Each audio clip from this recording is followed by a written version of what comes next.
Oromia lafuma oromummaan nafuma yaaduma qawweetumu dhumi jaanin dhumu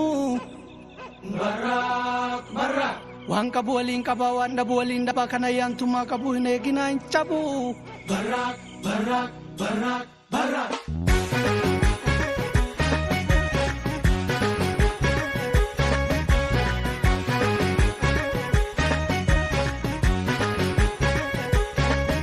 gaafa guulaanu guulchisa gaafa duulaanu duulchisa waan galgala abbaa eeggatu yoo beekkatan guyyaan beekkatu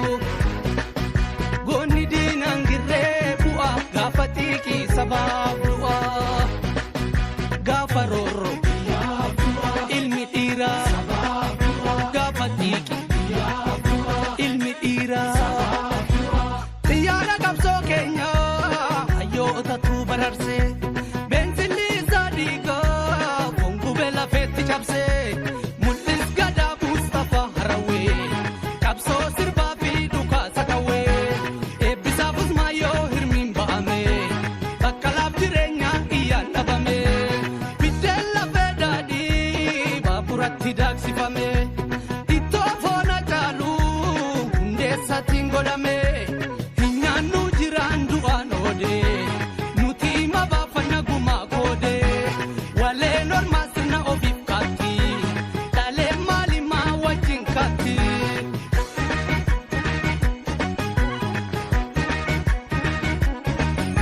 Bu'aa qeerroof qarree ce'umsaa wal garree faffacaatii ammaa waan jettuuree lammaa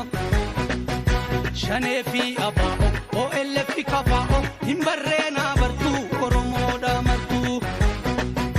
teephamaa mollite suphuuf yaaluu cite qeeduudhaa galmaa godhuuf qeeraa qalmaa shaggarii fi dirree dhabuu waan hin jirre ifannee qulqulchuu alagaan hin bulchuu biyya kan keenya Oromiyaadha biyya kan keenya Oromiyaadha.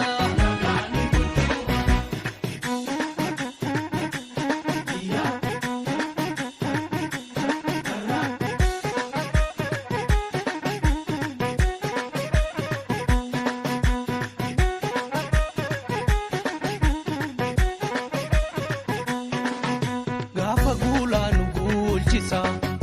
gaafa duulaanu duulchisa waan galgala abbaa eeggatu yoo beekkatan guyyaan beekkatu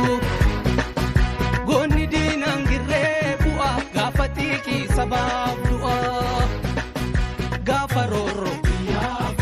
ilmi dhiiraa gaafa xiiqii ilmi dhiiraa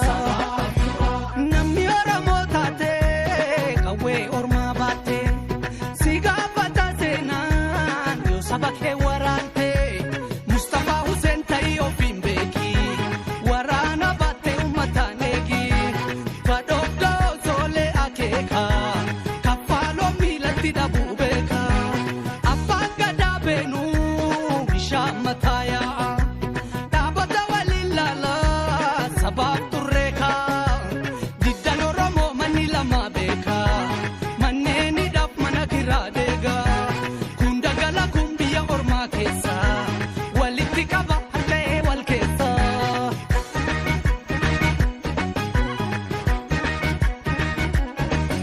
Karrayyuu fi obbo maatii torba sabbuu eegii hulaa weerartuu orgobbaa diinagdee nu cabsu soodareerra marsu hayyuu keenya hidhaa hin barbaannu citaa taaddeedhaa meedura amantiin hafuura waliin nyaannu didaa tokkummaa waa fidaa nadhii nyaannu gurra gabrummaa